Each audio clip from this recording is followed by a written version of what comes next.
Welcome to the Aon Practice Education Series in partnership with Firm Media, delivering concise and impactful insights for aesthetic and specialty medical practices.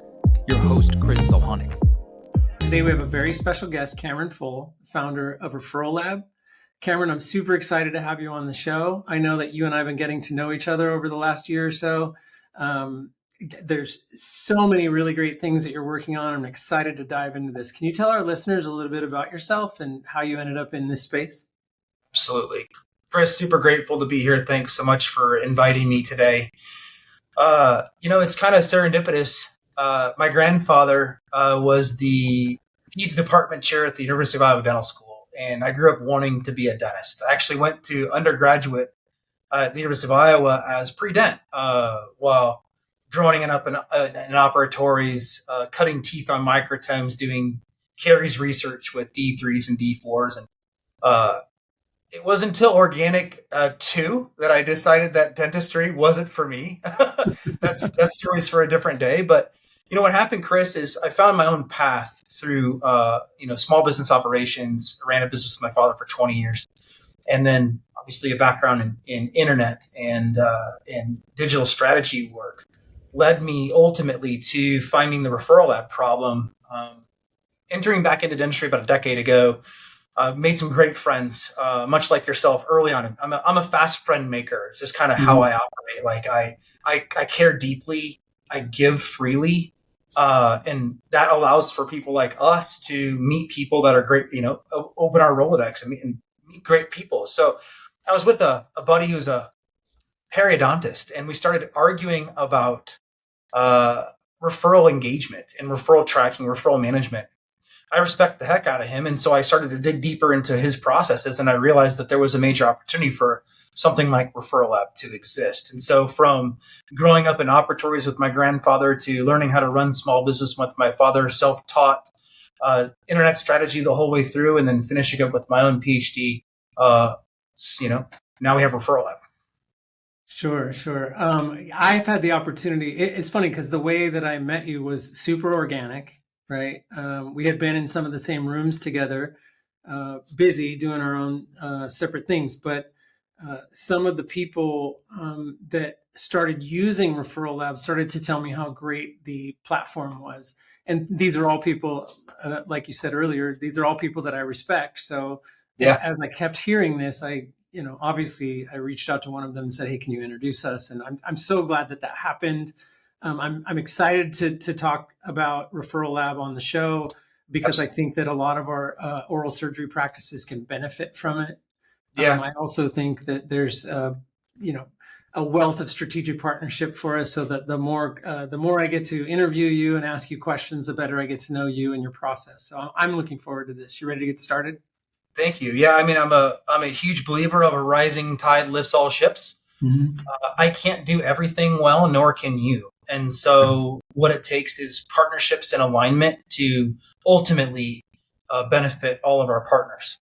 So the more relationship building we can do, aligning ourselves with people like you and you with people like us, we just benefit the industry. So I appreciate that about you.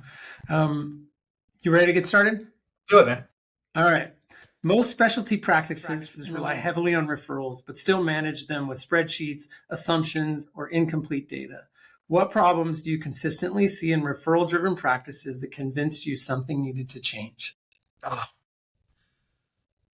So, Chris, really, there's two different camps. There's the tracking camp and the non-tracking camp. And so the non-tracking camp, which is those individuals, those practices that don't rely on spreadsheets, right? They think they're getting what they need from their DPMS, their practice management software.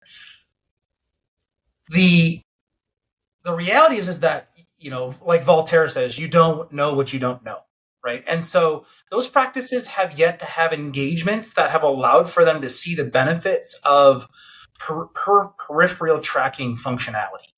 So the opportunity there is huge, right? And I'd say that that's the majority of the dental specialty space.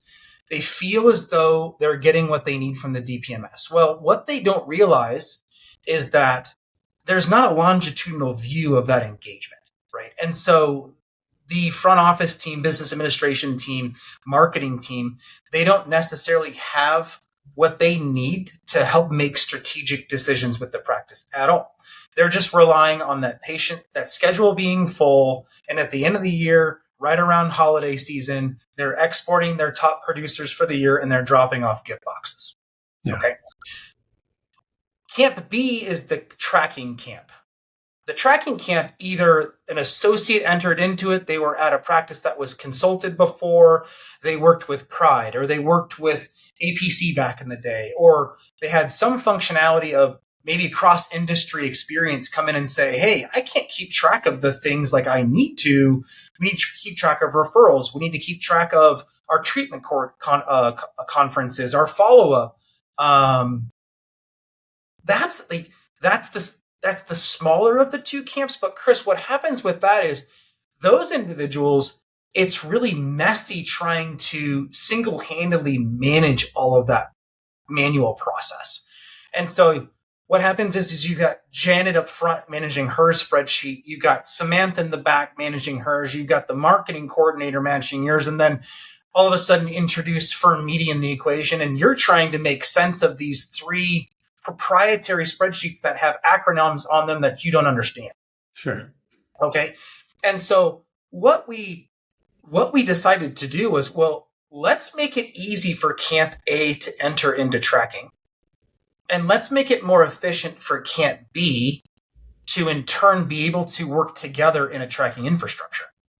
Sure. And so what I can tell you is I gave a lecture to a DSO about 2 years ago called skewing the curve.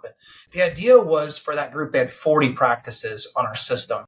The idea was if we can get everybody to operate a little bit more similarly in how they track, engage with referrals, market, convert, treatment, present, all of the above, and then slowly move that group further to, I guess, the camera, there we go, further to the, right? We can, like I said at the beginning, a rising tide lifts all ships. And so we're teaching fundamental tracking application to Camp A, which is in that group, and making Camp B trackers significantly more efficient and increase their capabilities with software, which you just can't get through Excel. So people don't understand the value. Practices don't understand fundamentally the value that you get from paying attention to the spaces between, right? And that's what tracking functionality brings. And that's where Referral Lab has entered the market and been successful at supporting practices to do so. Sure. How often it's funny. I'm such a pragmatic guy that I used to think if a practice has problem, I did this with my own businesses, right? Like if the company has problem X, then you just apply Y and then it'll all work out. And it took me a long time to realize there's no silver bullet. There's no quick fixes.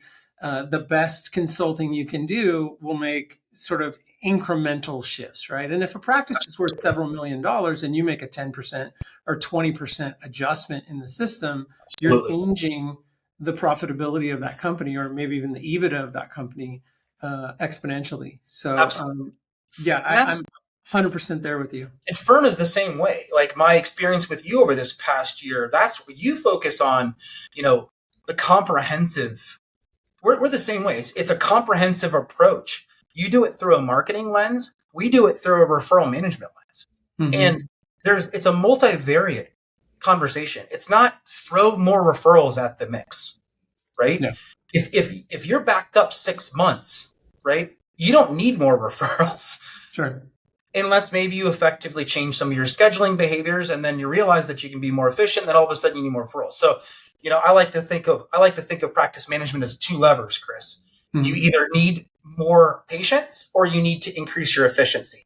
It's not typically both levers at the same time. You're typically yanking on one lever at a time.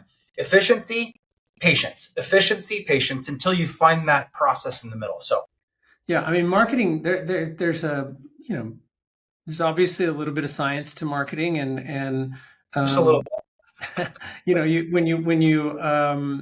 When you get that right, it's not that complicated, right? I look at marketing a little bit like personal training, right? It's not a secret. You just got to do the right things in order. You got to, pick up this heavy thing enough times in a row, pick up that heavy thing enough times in a row, pick up that, and do it in the same order enough times, it'll produce fruit.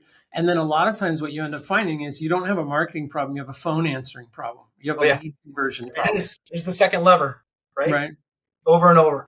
Yeah. So I appreciate that. I appreciate that answer. Next question. Referral Lab gives practices visibility into where referrals come from, how they convert, and where breakdowns occur. Can you walk us through how the platform works and how practices typically use the data to improve performance? Wonderful question. So from a use of the system standpoint, referrals get entered into the system one of two ways, and this is predominantly because traditional practice management software, you're not entering the referral until you're scheduling the patient. So the problem with tracking referrals is you're not necessarily tracking referrals, you're tracking seated patients or scheduled patients. Sure. That's fine if you've got an infinite schedule. If you don't have an infinite schedule and you're like, say, for example, a periodontist is seeing on average 48 new patients per month, or an oral surgeon seeing twice to 2.5 times that. If you've got any sort of delay, so let's just say, Chris, that you're not seeing new patients for 3 months, then how much variability is there really on the seated new patient number? Especially if you're running a template. And so what happens is that some patients are like, well, I don't want to wait 3 months to see a doctor, so they fall off. Some patients, your front office team is smoking busy, and so you can't get those phone calls or answer those emails, and so you never get a chance to email those people back until 4 or 5 days later, because Samantha was out and I was down to one front office team member, and they said, I already found somewhere else to go. That person never gets entered in as a referral into your DPMS. And so Referral Lab trains the team to receive and accept that referral enter that time at time of receipt, which now we're tracking true referral numbers. So we can either enter it in as a traditional receipt, or we have an inbox function, Chris, that allows for general practice providers and their front office team members to enter referrals directly into Referral Lab. So what we found, actually, funny story on this, is that our first partner that he put Referral Lab into his practice, he called me after this first day and he's like, oh my God, it was first week. He's like, I had a record week of referrals. I'm like, what? He's like, I had a record week. This is insane. Well, he was getting his referral numbers from his front office team were, for the last 20 years, seated patient or scheduled consults. Right.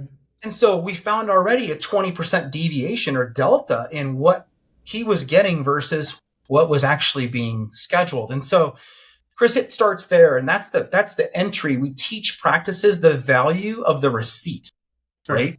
The next step then is of the treatment presentation or financial conversation. So patient comes in, sits down for the consultation. Let's make this easiest pathway possible. We talk about money. They say yes. The front office team member, treatment coordinator, they update the system at the time. So, if you're getting all of your referrals or a large amount of them through the referral inbox functionality, you have maybe, Chris, a 5-second touch at the front side, 5 to 10, and then a 10-second touch when treatment's presented. That's 80% of your engagement with Referral Lab, especially with good practices that schedule a lot of stuff, both to consult and to surgery. And so what happens then with those little touches is now you've got someone roles and responsibilities assigned to that function. Sure. Whereas in traditional, let's be real, like most practices, how are they built?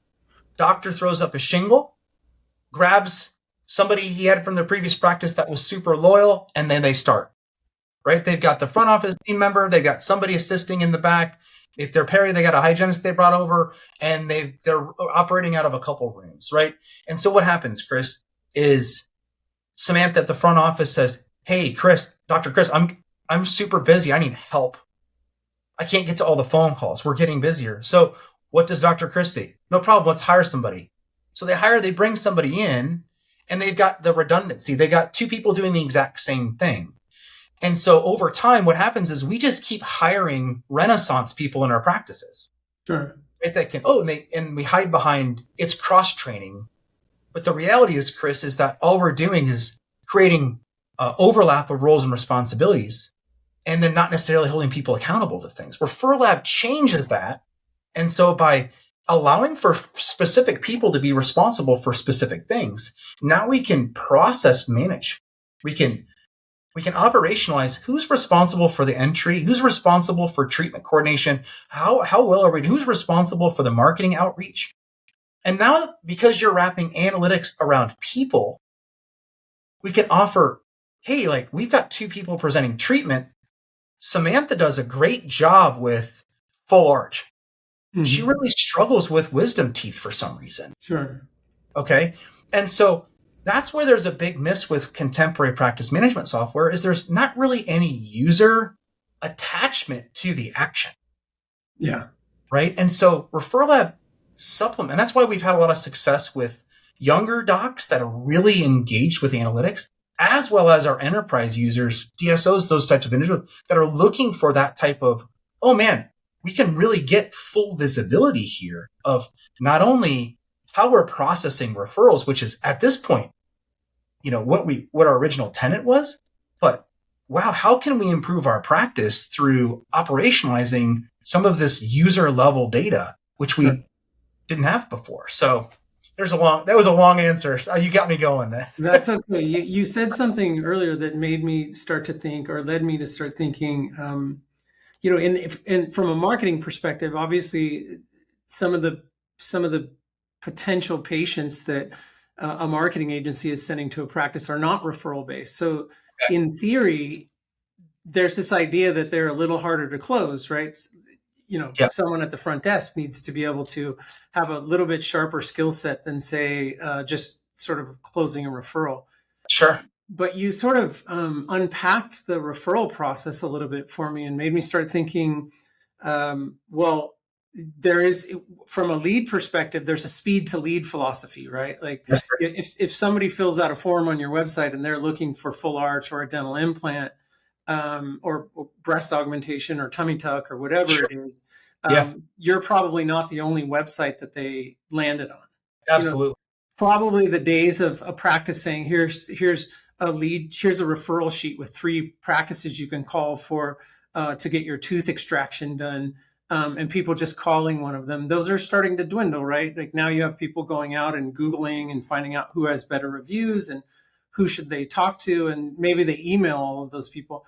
But what I'm starting to hear is if somebody gets a referral, that referral over time starts to die as well. Is that an accurate insight? Oh, absolutely. So, we somewhere along the way, Chris, in medicine, we call all leads referrals when in fact all referrals are just leads.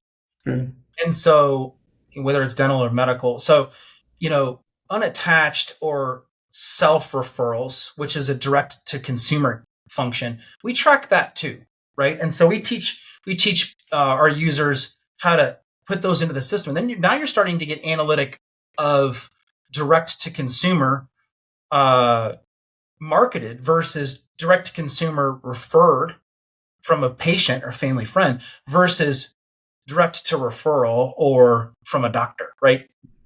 So what I will tell you is that, that first 30-day window is where the gross majority of the referrals that we've accepted or received, the gross majority of those referrals are going to commit to a consult within a 30-day window. The gross majority. Most practices don't even have enough substantiated follow-up or redundant follow-up to safeguard against anything beyond that. They'll call 2 or 3 times in a week or 2 window, and then they let it go. You can get scheduled consultations for about 90 days. Okay. That's consistent across all of our instances that have good follow-up fundamentals, Chris. Mm-hmm. And you got to keep in mind too, some of the people that you work with too, average case values off of that one that you might have snagged between the 70 and 90 day window, that might be that full arch. Sure. Right. And when you're talking 30, 40, 50, or you start to draw bone loss patients, zygos dropping in there and increasing your case value significantly, having systems, whether it's Referral Lab or whatever, to help fundamentally assist the front office's team in organizing and consistently following up. You don't have to follow up a lot. It's about duration. That's what we found with data. It's about, you don't have to call every day. That's not the point. The point is to call an appropriate amount of time to hit those duration periods. Consistency, right? Absolutely. Yeah. Consistency. Yep. Beyond software, Referral Lab has become a resource and education hub for specialists. Why do you believe community shared benchmarks and peer learning are critical for sustainable practice growth today? That's something that is that's such a personal opinion. Like it's almost the antithesis of contemporary technology companies. The human component of this is, I can't enunciate the importance. Whether it's engagement through masterminds or working with people that are integrity based like yourself, being forward thinking with putting yourself in the rooms to continue to share freely about complications that you're having at your practice. The gatekeeping that existed prior, I think that, as more people adopt things like Referral Lab, adopt things like the comprehensive approach that firm uses, it enters subject matter experts into the conversation that are giving. Because we know that paying it forward, all it does is it improves everybody, and it increases awareness on our product, increases the capabilities of our users. And so what I'm getting at is we fundamentally, our education function that we support, I don't teach a course on scheduling. I don't schedule patients. Right. Why should I teach a course on scheduling? I teach on analytic. I teach on strategic insights, but we've got courses on scheduling. We've got courses on treatment coordination. We've got courses on administrative function, and we've got courses on marketing coordination. And what we've done at Referral Lab is we have used our instances and we've mined those individuals that do this the best. Right. Now, those people have never built courses before, Chris. So what do? I've been 21 years of school, Chris. Like, I helped them build a course. Yeah. So then we deploy that at a reasonable amount, a really low operational expense to help provide our users that level of education. And there's nothing wrong with subject matter experts teaching other lanes, but I'm like, we have 3,000 plus users. Why wouldn't we get the people that do it best? Sure. To then in turn teach others? And so I couldn't be more passionate about education in this space. The old adage that, I went to school forever to learn how to be a doctor, not how to be a business owner. I mean, we hear that all the time. Right. But when we look at who those doctors surround themselves with, the reality is that let's look at dental. Okay. Front office team members, Chris, you've got 50% of them that are hygienists or assistants that don't want to do that anymore. Right. You've got 40% of them that are culture fit. Doctor went to the same restaurant for the last 5 years, loves this waitress, and he says, man, you want to change? I'm going to give you a career, and brings them in. And then the last 10% is maybe people that have graduate or postgraduate work, right? And so it's not just the doctor that needs the education and the training, it's the team. And remember how we said how practices are built. Susan just hires the next person. There's no functional training process. So we can deploy Referral Lab all we want, or firm can, come in with a comprehensive approach. But at the end of the day, our rate limiting step is the team's abilities by which to operationalize the patient, the lead, the treatment, and the data. And so that's why community engagement, like the education function, sending you guys, for those listening, send your team to training. It's being in a room with 20 or 25 or 15 other individuals that do the same thing. It's one thing to buy a course online that you're passively listening to while trying to catch up on notes. It's another thing to send them to Spear or one of our things or whatever. Or I'm sure Chris has that function. Send them to these small group functions. Let them be around other individuals doing the same thing and watch what happens to your practice. Yeah, it's funny because I think we were in the same room at SAMSA last year, right? And that's a key example, right? What a wonderful example. That's a strong group, incredibly strong group. Yeah, peer training, right? Getting in the room with your peers, having conversations with your peers, even if it's just sort of networking. Yeah. Eventually you end up having conversations about what you're struggling with, what they're struggling with, what you were talking about earlier, just on a brass tacks, honest. Absolutely. Scratch my back, I'll scratch yours. Absolutely. Yeah. Yeah. Cameron, it's been really great to have you on the show. This is the time in the show where I ask you for your ALM essential insight. So what's one key takeaway you can leave our listeners with today? Whether you're a new practice, de novo just getting started, we just talked to a de novo this morning, or you are your third generation practice owner, tracking habits are fundamental, and understanding that what you need to grow your practice beyond a plateau is going to exist outside of your practice management software. And so, you can always add more associates, maybe.